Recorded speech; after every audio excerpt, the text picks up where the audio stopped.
And what has happened over time is that international banks and export credit agencies have increasingly grown comfortable with the role that SIDF plays, because what they typically do is that once they have taken over a certain amount of the financing, their maximum loans which they can extend is about $500 million in total, which may be small within the context of the mega projects that we are looking at financing. However, what it does is that SIDF consents to provide the other commercial lenders with the residual proceeds in the event of an enforcement. So in a very, very sort of an indirect fashion, by having an SIDF financings, commercial lenders gain access to a security which they would traditionally not have had.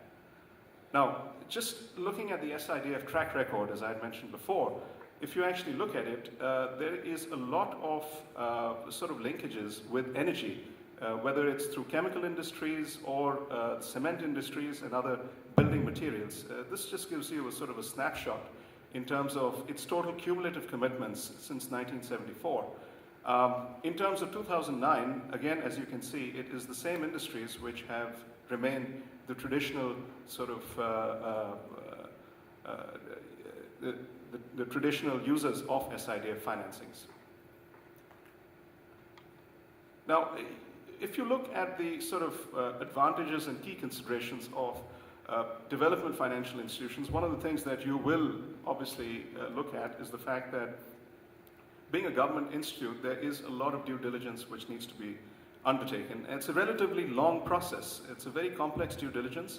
And in some ways, what happens is that once SIDF does grant a financing, and this can be even in the form of guarantees, what it does for the banking sector as a whole, or even for other banks which may not have the time or the sort of an aptitude, especially the smaller banks, in terms of doing the due diligence, they are at least assured that there has been a very, very complex sort of an analysis which has been done. SIDF typically requires that they go and actually visit the manufacturer sites. They actually go and do a due diligence in terms of the off-taker. And they have technical teams in place which provide advice to, especially to the smaller projects. SIDF participation typically brings in a much, much larger entity, which is the Public Investment Fund. We'll be talking a little more about that shortly.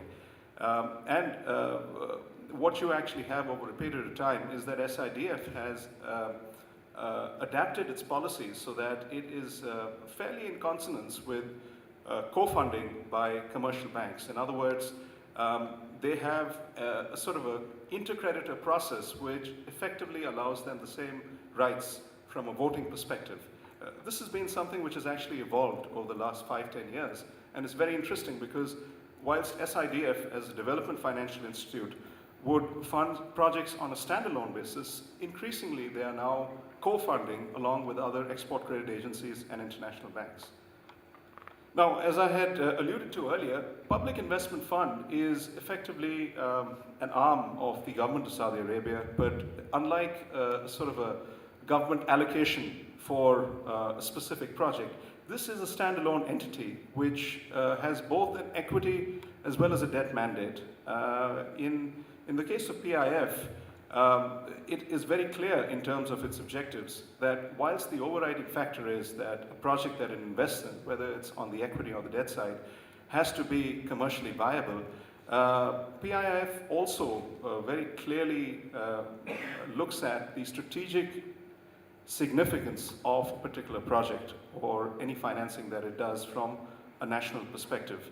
And in certain instances, and I'll give you a case study about that, PIF has effectively stepped in to projects which for one reason or the other would have been delayed. If you actually look at PIF and SIDF, if there is a very large project, there is about $2 billion approximately, which can essentially be insured from an indigenous or from local perspectives, not taking into account the capacity of the Saudi bank market. If you look at, just as a digression, the Saudi bank market, I mean, there is effectively liquidity available for projects within Saudi Arabia of another $1.5 billion to $2 billion on a take-and-hold basis.